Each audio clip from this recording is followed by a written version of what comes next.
Get ready for The Splash Live, Greater West Bloomfield's dedicated update show. Events, businesses, and people. Anything and anyone causing a ripple in the community. And now, let's dive in to The Splash Live.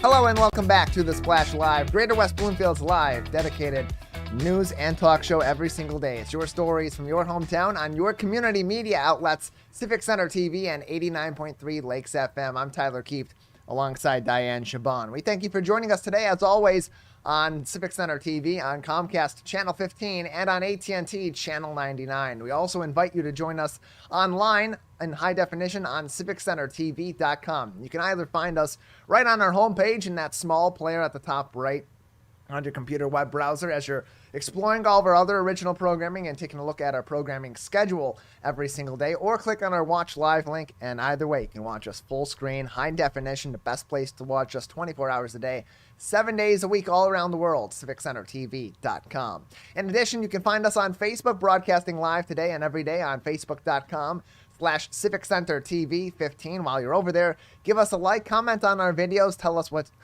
you think about the stories that we're telling each and every day on this program and all of our other original programming as well. In addition, you can do the same on our YouTube page via YouTube Live at Civic Center TV. Also, as you're driving around the community today and all throughout the week, you can always stick with us on the Splash Live on 89.3 Lakes FM and lakesfm.com 24 hours a day, 7 days a week.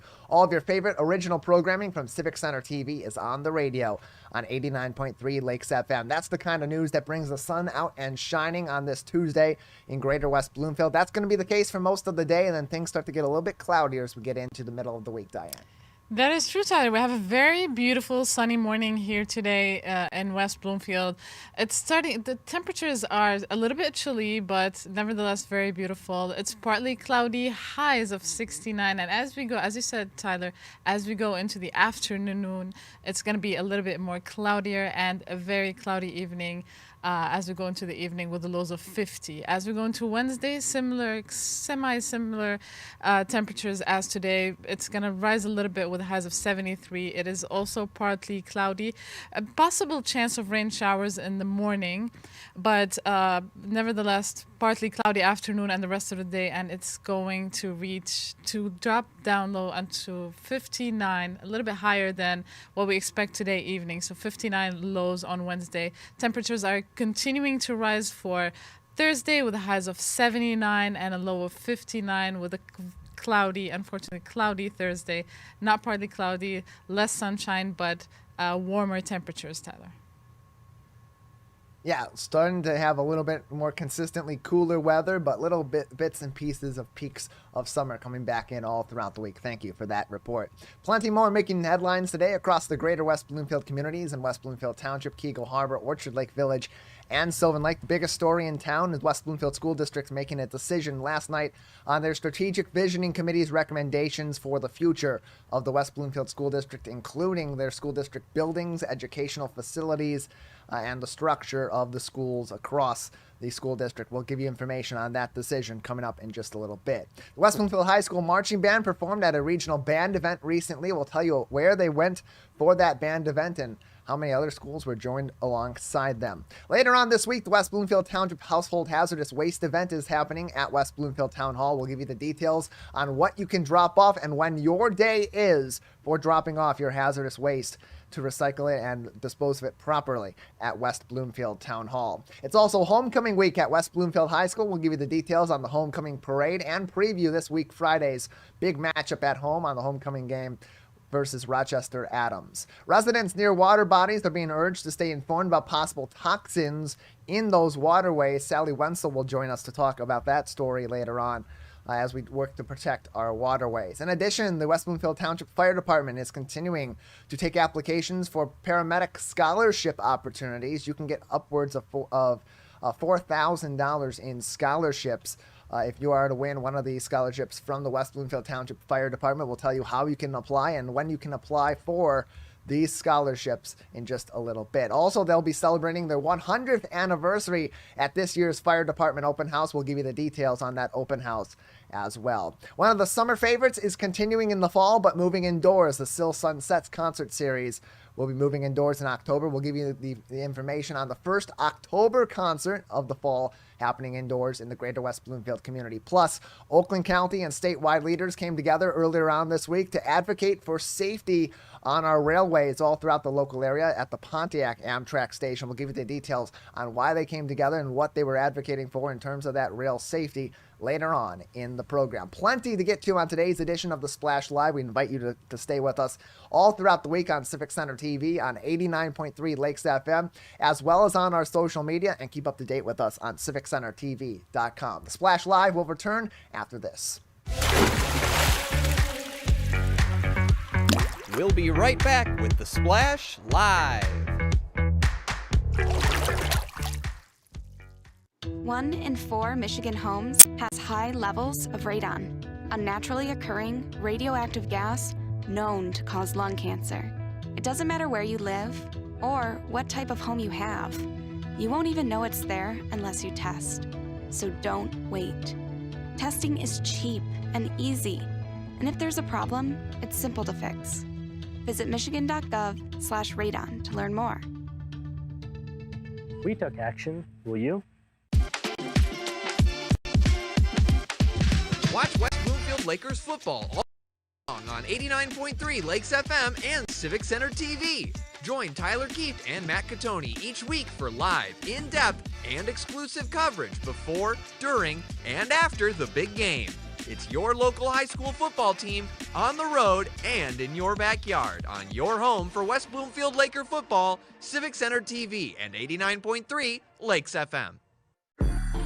I'm an ex-drug dealer, and I'll be your sub today.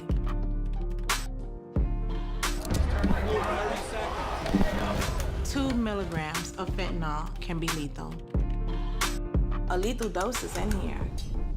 Who gets it, I won't know. It's cheap, it's potent, and it's profitable. The sad reality is fentanyl is being mixed into everything now. More kitchen now.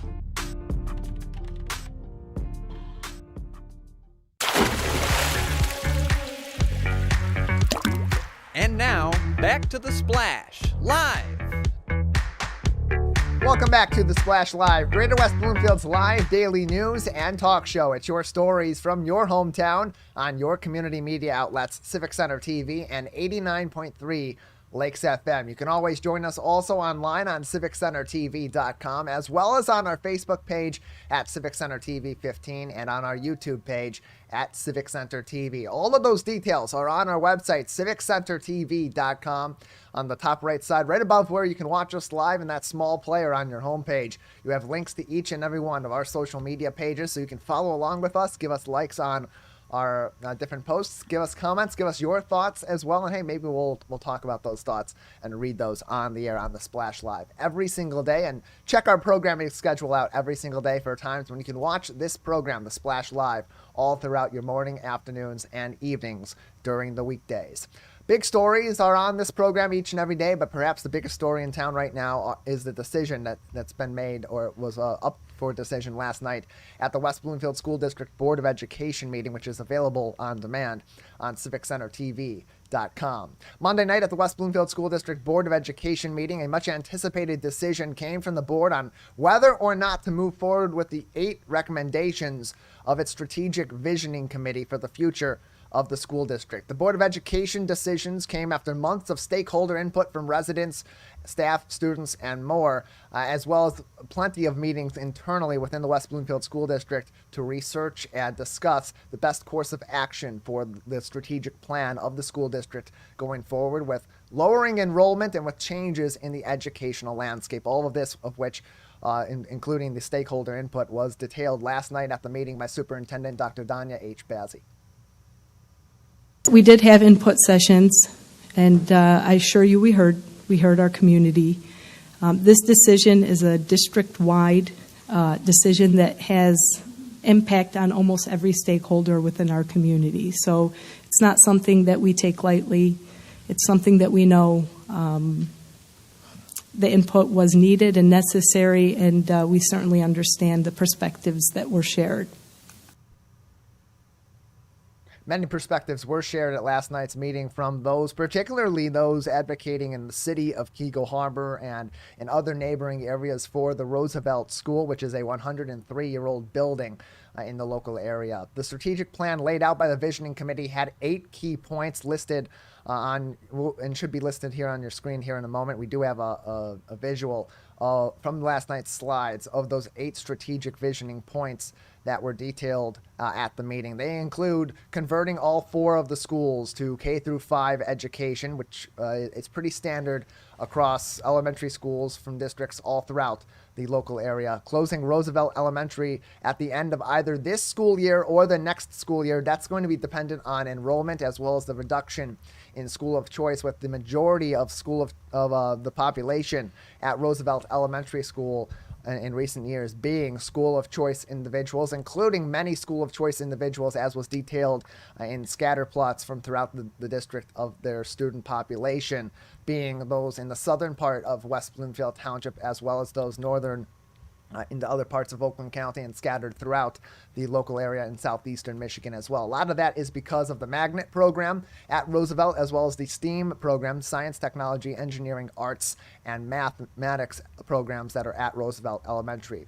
Also on their final recommendations was creating additional preschool space at Chico Elementary School for the south side of the district and at the Abbott location in the northern side of the school district, including and also on the topic of the magnet program, moving the magnet program from Roosevelt after they close it to Scotch, moving the ACS office or the administrative building from its current building at the corner of Pontiac Trail and Commerce in West Bloomfield Township to what's currently the Abbott facility, currently serving as Roosevelt Elementary School, as the historic building was closed and shuttered to students just before last school year. Keeping the current administration building open and using it temporarily for preschool and district storage through that 2023 bond that would see additions be made to Chico and Abbott in order to provide for school district preschool space. Planning for a future bond initiative in 2028 through 2030 that includes a new K through 5 elementary school on the Abbott site and new educational spaces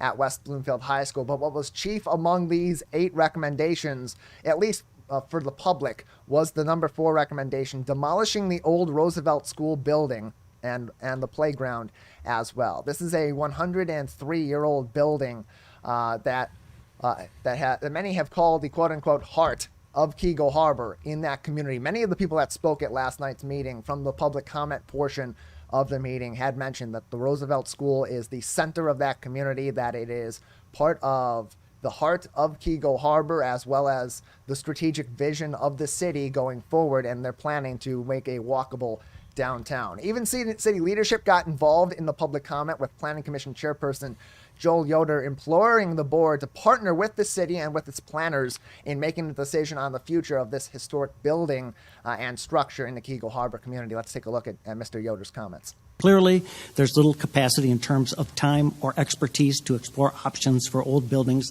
that the district no longer needs for any other purposes. That's where a strategic partnership could benefit both the school district and the city of Keego Harbor.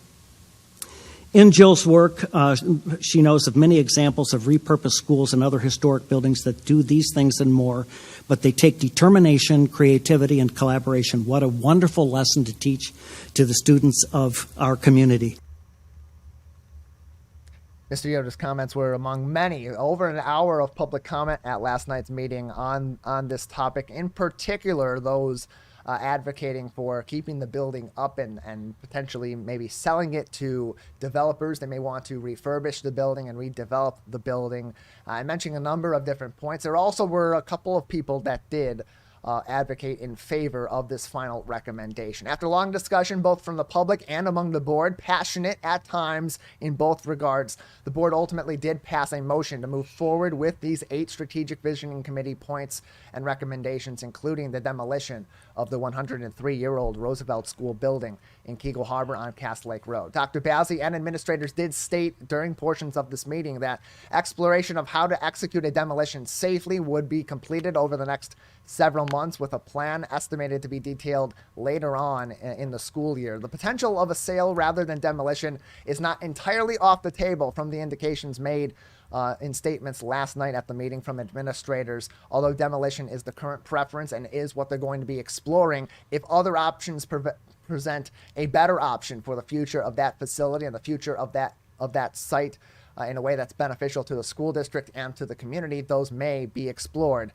over time as this goes on. Watch the entire meeting on demand now at civiccentertv.com or by coming back to our channels, WBTV at 1 o'clock on Tuesday, which is the day after that meeting. And if you missed that, we replay all of our meetings on WBTV and on Civic Center TV in chronological order for the week. This meeting will be on WBTV on Comcast Channel 19 and AT&T Channel 99, replaying Tuesday at 1 p.m., as well as on Saturday and Sunday of this week at 9 a.m.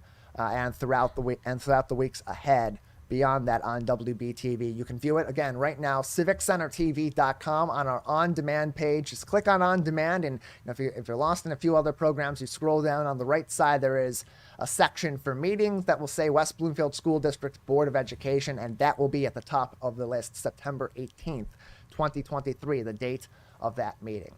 Across the school district at West Bloomfield High School, really exciting opportunity for our band students. The marching band was able to attend Marching Band Day at the University of Toledo in Ohio recently, performing among several different high schools, both from Michigan, the better state of the two, and Ohio, with very talented bands there, although they're in a really tough situation, having to, of course, be in Ohio. They had a chance to work also alongside the prolific music department at the University of Toledo, working with School of Music professors to improve their craft, improve their playing of their several different instruments, and as a whole, as a marching band. A really great opportunity for them, Dayan, to show off their skills to other schools, to interact with other interested band students, and see what band is like at the next level, at the collegiate level as well. That is a very wonderful opportunity. I'm so happy for them that they get to go and visit other states and show what West Bloomfield is all about and what Michigan is all about. I know they're not only representing West Bloomfield right now, but they're representing Michigan as a whole. It's a wonderful, wonderful opportunity for them.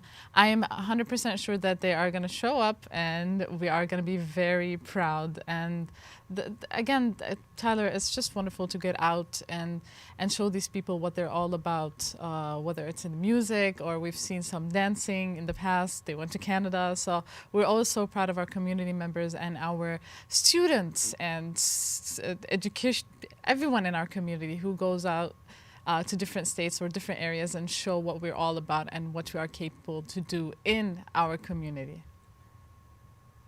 Yeah, our marching band are great advocates for West Bloomfield High School and our local area, and so talented as well. You'll be able to see them Friday night. They always have an extended performance during the halftime show for homecoming night. 7 o'clock is the kickoff of the football game. They'll be at halftime of that and perform a little bit, maybe even before the football game, as well as in the homecoming parade. We'll have more details on all of those homecoming festivities and more stories from your hometown on your community media outlets coming up next after this short break on The Splash Live.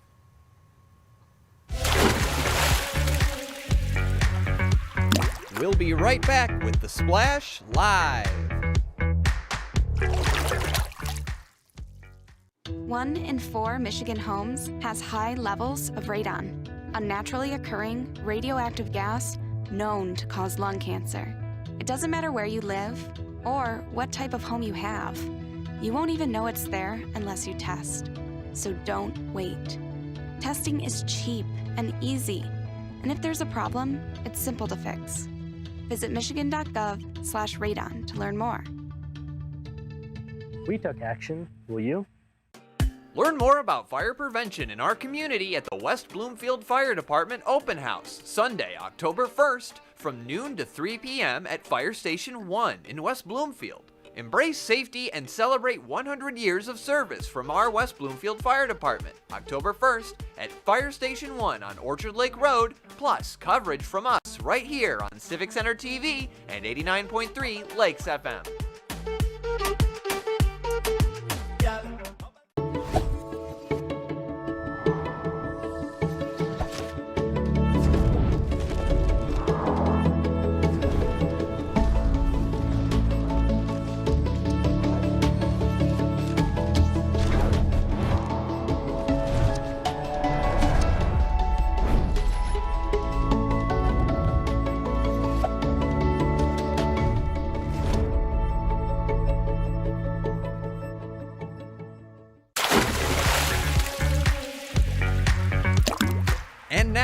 back to The Splash, live.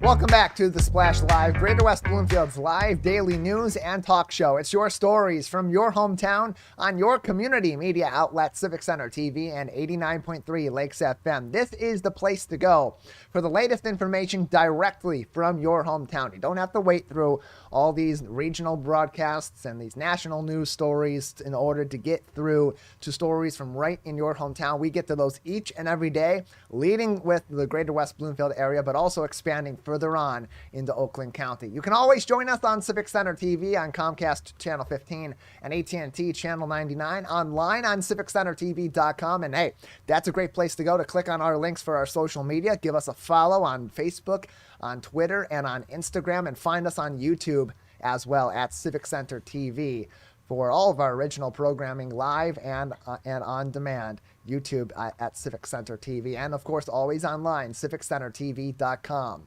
That's one of the locations you'll also find us for all of your homecoming festivities on Friday at West Bloomfield High School, especially that homecoming football game kicking off at 7 o'clock. But the festivities for homecoming week are already underway with special dress-up days all week long across the school district. That was also detailed in last night's school board meeting. That's right near the front of the meeting with their new student liaison, who did a great job on Monday evening. The parade for the homecoming is happening on Friday afternoon beginning at 5:30 p.m. That's going to be on Green Road, so Green Road will be closed, and expect some traffic on Orchard Lake Road around West Bloomfield High School, as Lyle the Crocodile, the mascot for West Bloomfield High School, will be leading the charge in this year's parade as West Bloomfield's Laker faithful make their way to the high school for the homecoming game on Friday night. The parade begins 5:30 p.m. at Prince of Peace Church on Green Road at the corner of Walnut Lake Road and Green, and then it will travel down Green Road toward West Bloomfield High School, cross the street, enter the parking lot where that will be the termination of the homecoming parade. And then shortly after that, 7 o'clock, it is kickoff at West Bloomfield High School between the Lakers and the Rochester Adams Highlanders. That's a very interesting matchup because West Bloomfield's coming off a really tough loss last week on the road at Lake Orion, where they lost 13-17 in a heartbreaker. A late comeback for West Bloomfield came up just short. Penalties, mistakes, mental errors, frustration penalties playing a big role in the Lakers' ultimate loss last week at home to Lake Orion High School. And now they go on for their second of 3 home games of the season against Rochester Adams, a team that is also 3-1 after defeating Oxford last week, and a couple of impressive wins in their first 2 weeks before they lost to Clarkston in week 3. Orchard Lake St. Mary's 22-8 in week 1 on the road on the red field against the Eaglets. In week 2, they went home, played against their crosstown rivals in Rochester and beat them in a shutout 35-0 before that week 3 loss to Clarkston on the road by a score of 7-28. Bounced back last week and reversed the curse against Oxford. 33-7 was the final, and they're playing great football. This is a team that doesn't stay down for very long. Look, they had a lot of big losses from last season, particularly the brothers Pico and Tate Pico, the running back and linebacker, wide receiver, sort of fusion of a player, a great athlete, and also a cross-sport athlete in Parker Pico, who's one of the best quarterbacks the OAA has ever seen at the helm at Rochester Adams, and overall also a great baseball player now at the University of Alabama, rolling tide on the baseball diamond, although he was an excellent football player. Despite those losses, they still have one of the best stars in the entire country in Brady Prescorn, who's going to the University of Michigan, much to this guy's chagrin, because he's a fantastic player. He's a dangerous player that had West Bloomfield's number last season when they headed out to Rochester Adams. It's going to be a really interesting game because the winner of this game is sitting right there with Lake Orion at the top of the OAA Red Division. Lake Orion's playing against another very tough team that gave West Bloomfield some trouble at home a couple weeks ago in Rochester Hills, Stony Creek. So, Lake Orion could have some issues with Stony Creek if they end up dropping that game. West Bloomfield beats Rochester Adams. All of a sudden, we're right back in that dead heat at the top of the OAA Red Division with Rochester Adams, Clarkston being the next 2 games ahead for Lake Orion. So strategically, a really important week for West Bloomfield High School football. All the more reason you're going to want to stay tuned today for the premiere of our latest episode of This Week in Laker Football, featuring special interviews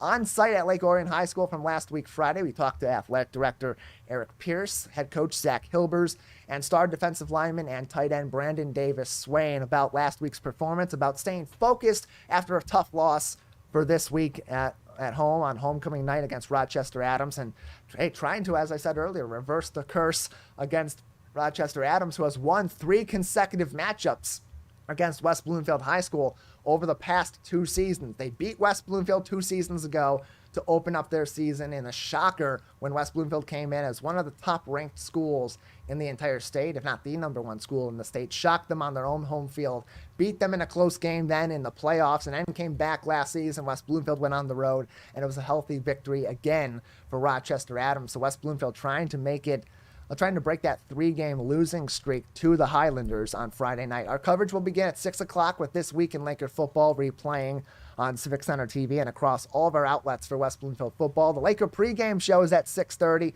and kickoff for the game is at 7 o'clock. Plus, you may see some additional special footage from on-site at West Bloomfield High School. They are expected to honor former head coach Ron Bellamy, a state championship winner at West Bloomfield High School, now the wide receivers coach under Jim Harbaugh at the University of Michigan, his alma mater, doing a great job with that receiving corps and plenty of talented players and talented coach in his own right that is long overdue for his recognition at West Bloomfield High School with NCAA regulations, particularly for recruiting players. And, of course, with West Bloomfield being a place a lot of coaches love to recruit football players for at the next level. Finally, there's some clearance, it appears, for Coach Bellamy to come back to West Bloomfield High School, both on a personal and professional basis, and be honored for his amazing work revamping this program and turning West Bloomfield into one of the best football powers in the entire state of Michigan.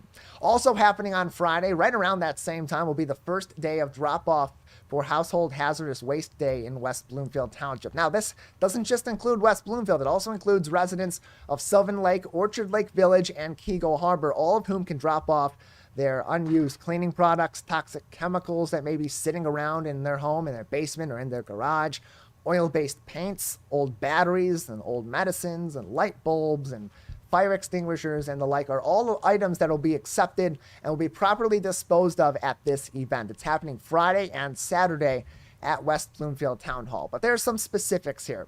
They're no longer accepting electronics at this event, and there won't be any shredding services at this event. That shredding service will be at a separate event in October. There's also no commercial or business waste accepted. It has to be your personal household hazardous waste from your home in one of these 4 communities. It's only for residents, not for visitors, not for friends of residents, just residents of West Bloomfield, Keego Harbor, Sylvan Lake, and Orchard Lake Village. Drop-off day for senior citizens is Friday, September 22nd, this week Friday, from 4 p.m.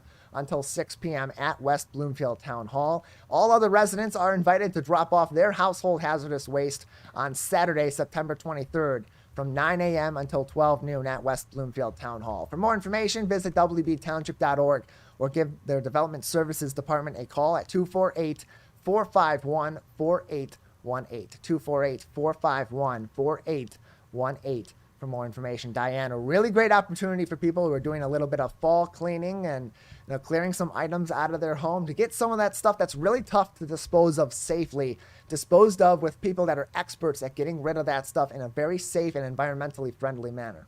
That is true, Tyler. It is a very essential.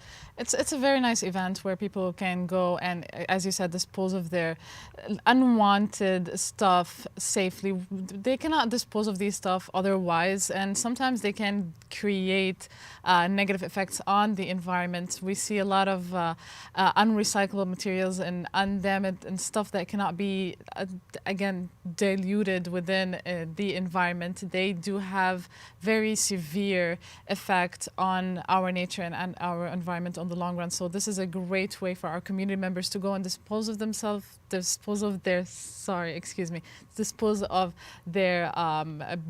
belongings that they do not want properly, safely, to keep their environment safe and to keep themselves safe as well, Tyler. We did have Chief Greg Flint told us some stuff about disposing items unsafely. It can lead to some potential danger in the environment, some potential fires, or just toxifications that we don't want to deal with later on in life. So it's a great way for people to dispose, again, as you said, dispose of their stuff safely and properly for both us and the environment and all earthlings that are living with us. Yeah, and it's important too that if you're not using these items and they're sitting around in your home, you know, the weeks, the months, the years can get away from you. They're sitting on a shelf in your garage. You maybe painted your house or painted a couple of rooms, and you're no longer in need of all that extra paint. It's sitting out there. The kids are coming by. You have people coming over. They're snooping around. They're playing with things as kids often do, and that stuff gets ingested. That can be toxic. It can be harmful. You're not storing it correctly. Why not get it out of your house and dispose of it in a way that's safely? So, wbtownship.org or call their Development Services Department for more information. A great resource for asking questions on, hey, can I bring this or should I leave that at home for Household Hazardous Waste Day? 248-451-4818. We'll take a break. On the other side, we'll stick to environmental consciousness and disposing of items safely, keeping our waterways in particular safe in our local areas. Sally Wenczel will join Dayan Chaaban for a discussion on preventing toxins from getting into our waterways and polluting our local beautiful water all across the greater West Bloomfield area. More of your stories from your hometown on your community media outlets coming up on The Splash Live. We'll be right back with The Splash Live. How do you know when you've made the right decision? It's the feeling you get in your gut. The one that tells you what's right or wrong. It's the one that says, sure, I can have a drink. Or the feeling that says, okay, I've been drinking. Now what? It's the voice inside you that says, I'm buzzed. Better leave the car when it's time to go. Plan ahead. Catch a sober ride. Buzz driving is drunk driving. Ronnie started doing prescription pills at the age of 15, and by 19, he died. If your child is struggling with drug use, try not to be too proud to reach out for help. Don't be worried about what the neighbor will think or your family. Just get your child the help they need. Sometimes it's the hard road to take, but the hard road is nothing compared to living with the fact that your child is no longer with you. There's hope and help at drugfree.org.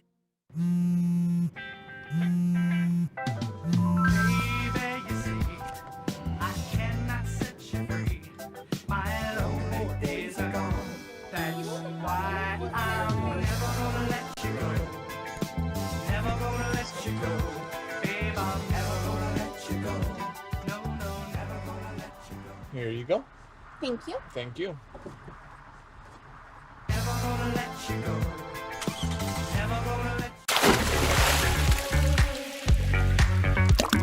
And now, back to The Splash Live.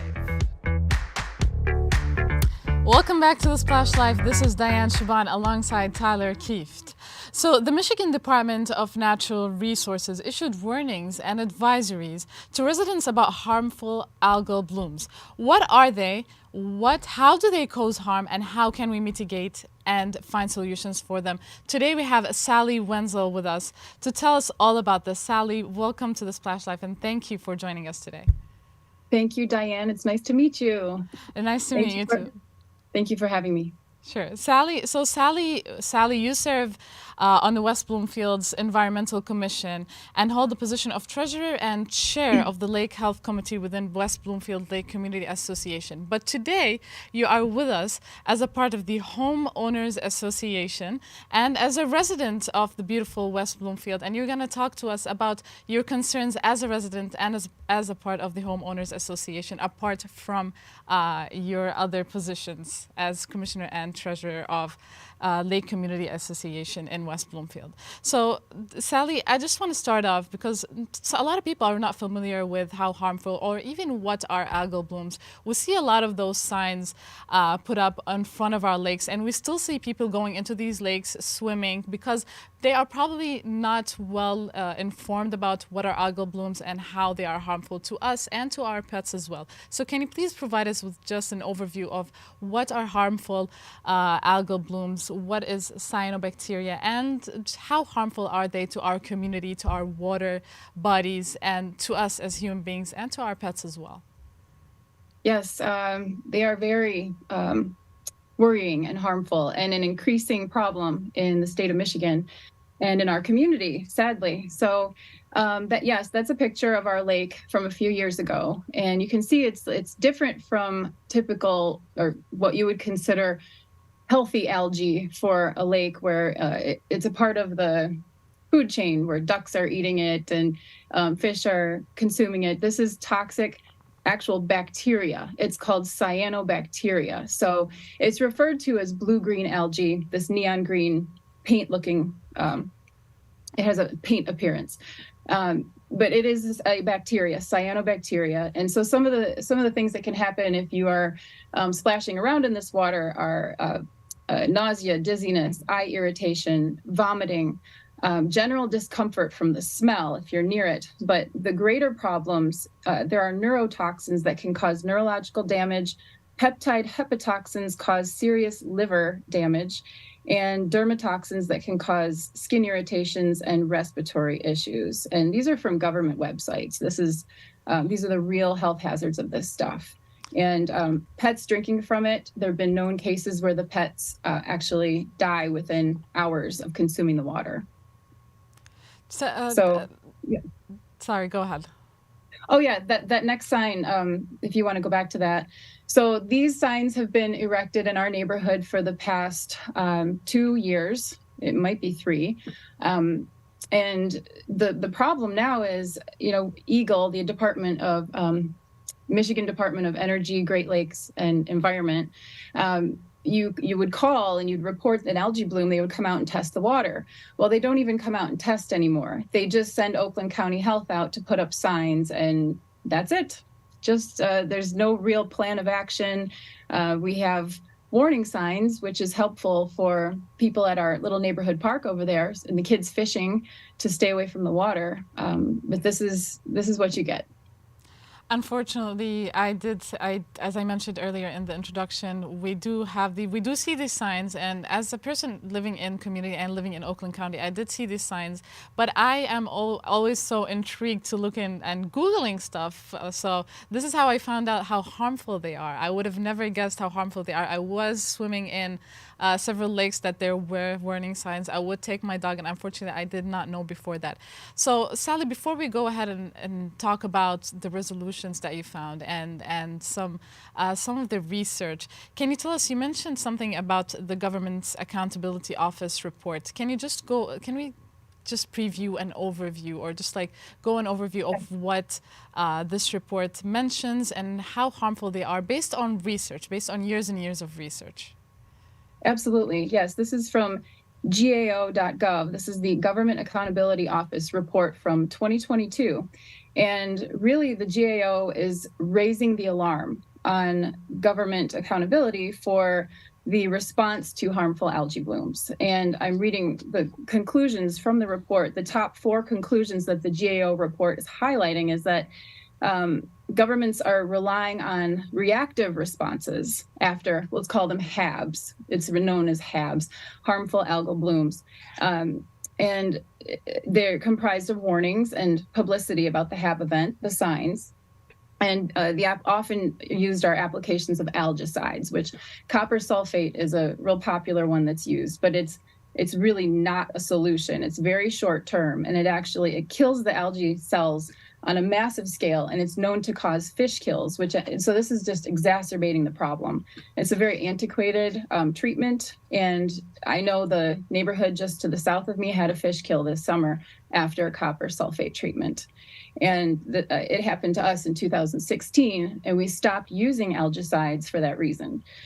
So lack of a national goal for hypoxia and HAB prevention. So the GAO is saying that what needs to happen is governments need to have less focus on data collection and gathering data and monitoring, and more focus on a plan and a solution. So we need to steer away from all the data and the monitoring. That's great. Scientists love data. They love writing their reports and making their charts. That's good. Good job. But we need to steer that focus towards a real plan and a real solution for people who are suffering from these HAB events. This is what the GAO is saying. Yeah.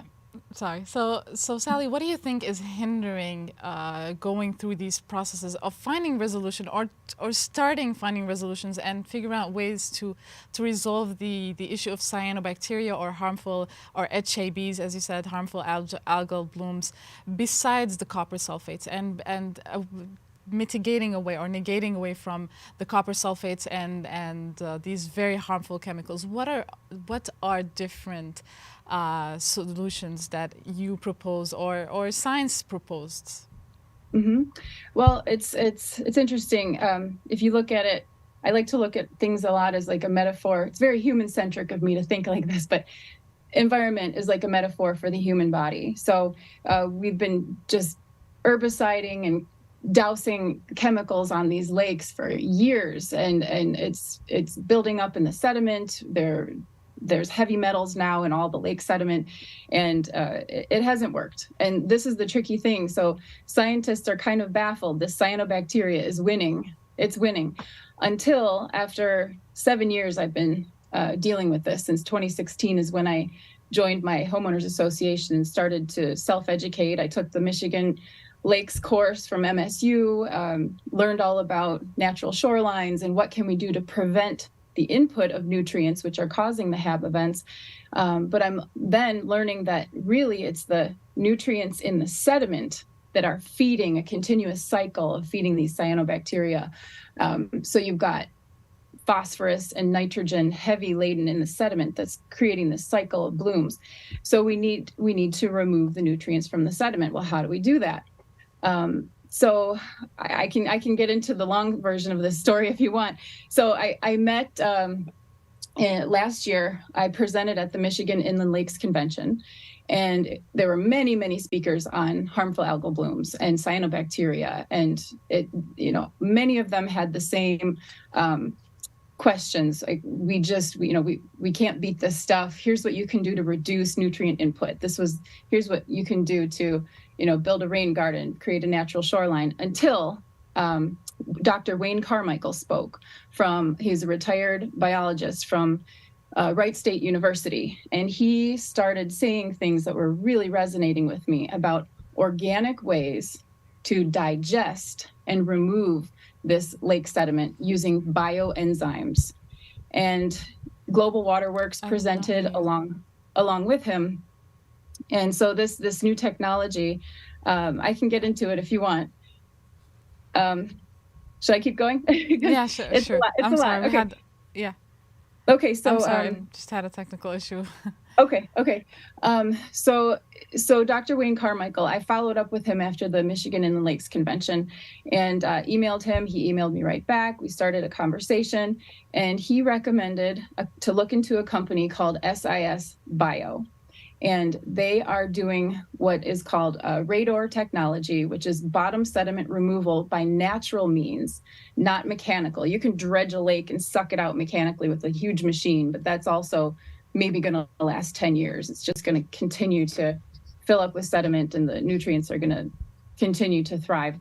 The cyanobacteria is going to continue to thrive. But so what he's doing, he's got bottom sediment oxygenation. This is not aeration. This is what I'm trying to get across to Eagle and others, that this is not typical, I'll call it antiquated aeration that we know doesn't work. We shut off our aerators in 2020. And that was a recommendation from an Eagle biologist saying, this is actually stirring up the sediment. It's creating more blooms. We shut our aeration off. We know it doesn't work. So this man has patented bottom sediment oxygenation paired with bioenzymes to digest the sediment. And he's removed, and this is real case studies I'm going to talk about right here. So Lake Peekskill in New York is one case study. So he takes bathymetric measurements of a lake. This is the total volume of the lake and the depths. And over 2 years, he was able to biodigest 2,700 truckloads, the equivalent of 2,700 truckloads of sediment from that lake, and taking it from having lake closures, entire lake closures, no one is allowed to use the lake because of cyanobacteria blooms, to zero. He took it to zero. So that is definitely a wonderful discovery by Dr. Michael Carmichael. There's a lot online, and there's a lot of videos about how Dr. Michael also talked about this and the discoveries and all about his case studies. Until I hope one day we get to convince EGLE to adopt Dr. Carmichael's case study and his discovery. But until then, Sally, and I'm sorry, this is a very interesting conversation. There's a lot going on here, but due to our very limited time, I'm going to ask you, I'm just going to round this up with the final question.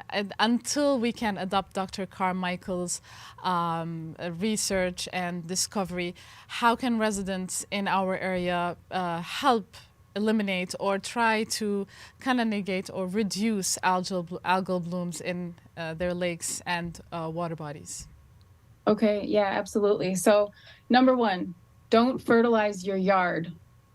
And this is just period. Just say no. The lawn companies come knocking on your door. They leave the little flyers in your mailbox. Just say no. You've got to go natural. All these additional nutrients that are going into our water bodies are wreaking havoc on our lakes and our watersheds. So don't fertilize your lawn. You can grow a nice natural lawn. There are ways to do it so it looks nice. Join your local watershed council. Get involved. West Bloomfield is part of 3 watersheds. We have Rouge River Watershed, Clinton River Watershed, and Huron River Watershed. 3 really powerful, wonderful organizations that are doing a lot to mitigate. So plant a rain garden in your yard at a downspout. So when we get these heavy rains, the topsoil is the first to go. That couple inches of topsoil is getting washed into the lakes because of these deluges, these heavy rains that we have, all those nutrients washing off. A forested area is going to absorb, a forested or vegetated area is going to absorb that rain instead of it speeding over your turf grass lawn or another surface, an impermeable surface. I made some more notes here. What else we can do? If you're living on a lake, have a natural shoreline. We put in about 4,000 square feet of shoreline, naturalized shoreline at our neighborhood park. These are just some of the steps we've taken to try to alleviate the problem. But our problem really is this lake is so eutrophied, which means aged. It's filled with sediment and nutrients that now we need to remove that sediment. We need to remove the nutrients that are in. So we've done a lot. We don't fertilize our common areas. I'm in charge of the maintenance in the neighborhood, and I tell the guys, we don't need fertilizer. We don't need herbicides. Well, you're going to have dandelions. I said, yes, we are. We're going to have dandelions, and that's fine because we want a healthy lake. It's definitely better than harmful algae bloom. That's for sure. Sally, I want to thank you so much on behalf of our community for doing all the great job that you are doing, and for being a part of an effort that is to make our community better and to make our lakes safe to use and enjoy again. Sally, thank you again so much for all your insights and all your knowledge. I hope we can have you back on the show. I know it's a longer conversation and we have a lot more to cover, but thank you again for joining us on the Splash Live. Okay, thank you. I appreciate it. Thank you very much. Coming back to the Splash Live, we have more news and more events to come. Stay tuned. We'll be right back. We'll be right back with the Splash Live. Hey Bobo, do trees tell each other stories? I'm sorry. I'm afraid I don't know that. Hey, why don't we go find out? Listen. Can birds draw pictures?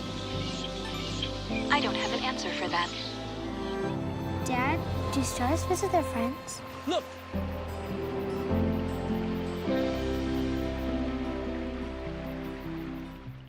When I was in foster care, I never knew when I would have to move.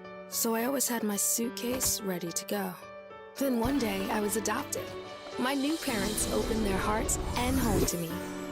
My parents cook my favorite breakfast for me every morning. My parents take me on trips I never thought I would go on. They gave me a home and an even better reason to use that suitcase. My parents aren't perfect, but they're perfect for me. Last week, Brandon met a girl on a dating app. One day after work, he finally found the courage to ask her out. No answer. He started to panic. Was he being too pushy? Maybe it was too... Hey, sorry I didn't respond. I was driving. I would love to go on a date. How does tonight sound? Brandon tried to play it cool, but inside he knew. A girl so smart, so responsible. She must be a keeper. And now, back to The Splash, live. Welcome back to The Splash Live, Greater West Bloomfield's live daily news and talk show. It's your stories from your hometown on your community media outlets, Civic Center TV and 89.3 Lakes FM.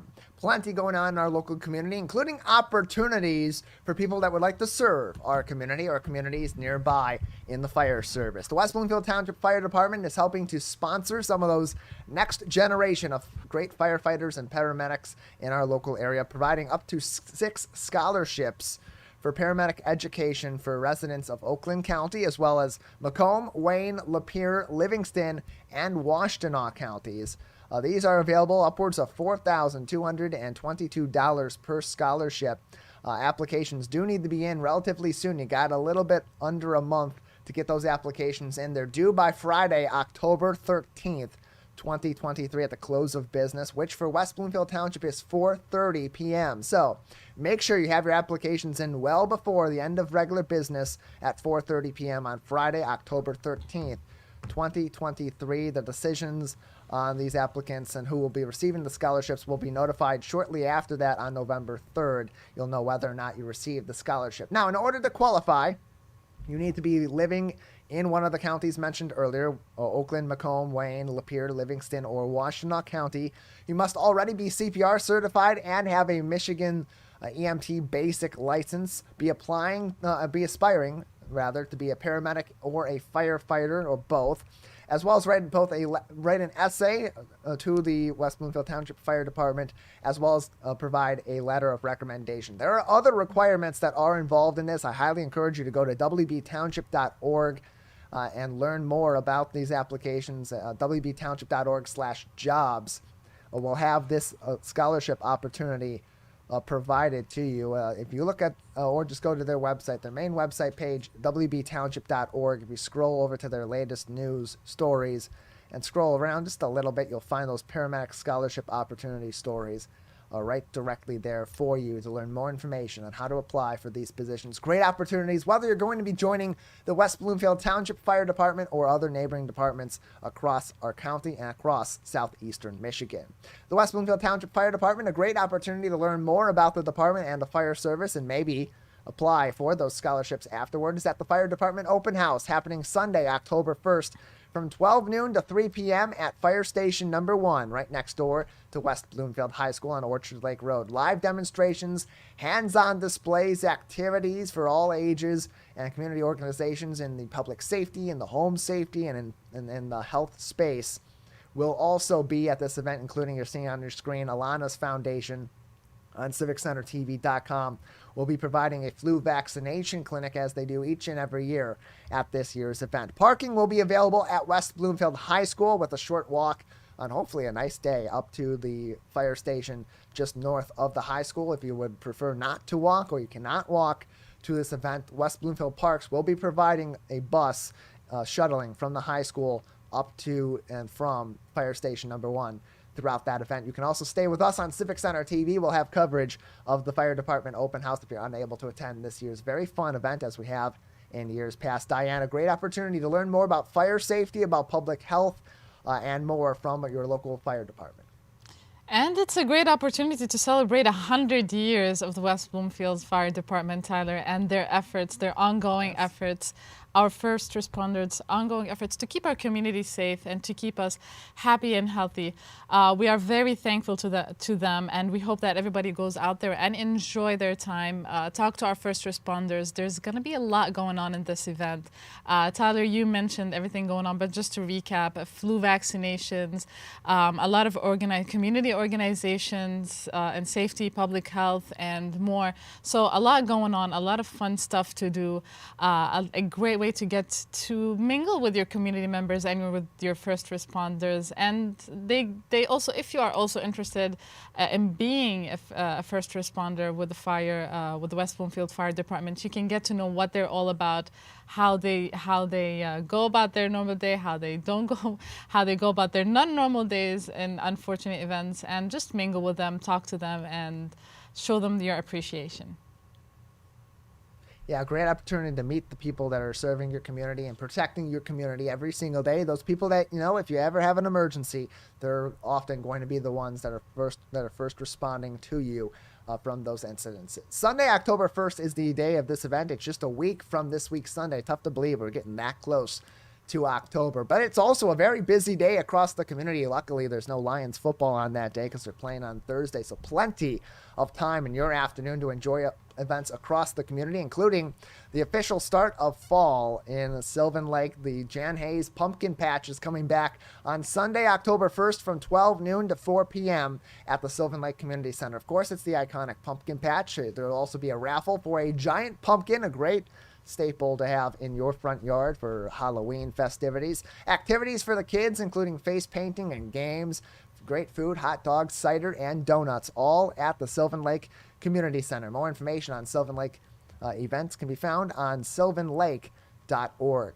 For those of you that love music in our community, the Sil Sunsets concert series, which has been outdoors all throughout summers for the past several years, leading back into the COVID-19 pandemic, it's moving indoors for the fall. They just announced on Facebook and the Sylvan Lake What's Going On group that the Sil Sunsets Concert's first indoor concert of the fall will be happening on October 7th at The Grill on Orchard Lake Road, just northeast of Middle Belt in Sylvan Lake. Alex Shear is going to be the featured musician, coming back to perform again in the Sil Sunsets concert series, a fan favorite of the series and also a former contestant on American Idol. So you've probably heard his music before if you're an avid watcher of American Idol over the years, where it's been on Fox and on ABC television. You'll be able to see him in person and enjoy some great food and a great environment from a local restaurant in our local area at The Grill in Sylvan Lake. 8 p.m. concert on Saturday, October 7th, with great food and friendly faces in the prettiest little city in the state of Michigan. Just north of that city in our neighboring Pontiac, leaders from across our local area and around the state came together earlier this week in order to advocate for safety on our railways. Of course, Pontiac is home to one of the many Amtrak stations in southeastern Michigan, and we have trains, both commuter trains like Amtrak as well as commercial trains for business all throughout our local community. As I look out my window here to my left here, just up the street a little ways, is one of those railways in our local community. I cross it all the time, but I cross it safely, and that's exactly what people pictured in the screen on your left side. You can see Representative Brenda Carter in the middle. You can see Pontiac Mayor Timothy Grimel, and there's also just to his left in the picture, the camera left in the picture, Michigan Senator Jeremy Moss, as well as officials from Amtrak, as well as local police and fire departments advocating for rail safety in this Rail Safety Week event, talking about driver and pedestrian safety when it comes to approaching those rails, when you should cross, how to cross those rails safely, how seriously you should be taking when those red flashing lights and those barriers come down in front of you on the railways. That's not a time to speed up and beat the barriers from going down before and get across to save yourself some time. You can really lose a lot of time or lose your life. About every 3 hours, someone is hit by in a vehicle is hit by a train. That is one of the signs that they put up, and they have been putting up across our local area. See tracks, think train. Even if you don't hear it, about every 3 hours, a person in a vehicle is hit by a train, and that's certainly not what you want for your day. That's going to set you back a lot of time if you're trying to rush through across a train track and not being careful. And of course, those at Amtrak, those in the city of Pontiac and across our state want to advocate for your personal safety. So plenty of more information you can find on the web about safely passing our railways. And, contact Amtrak, contact the city of Pontiac or your local leaders, and they can point you in even more directions for more information. Plenty of more of your stories from your hometown on your community media outlets, Civic Center TV and 89.3 Lakes FM. We invite you to continue with us all throughout the day and all throughout the week, each and every week, Monday through Friday, for the Splash Live. Until next time, Tyler Kieft alongside Dayan Chaaban. We'll see you very soon on the Splash Live.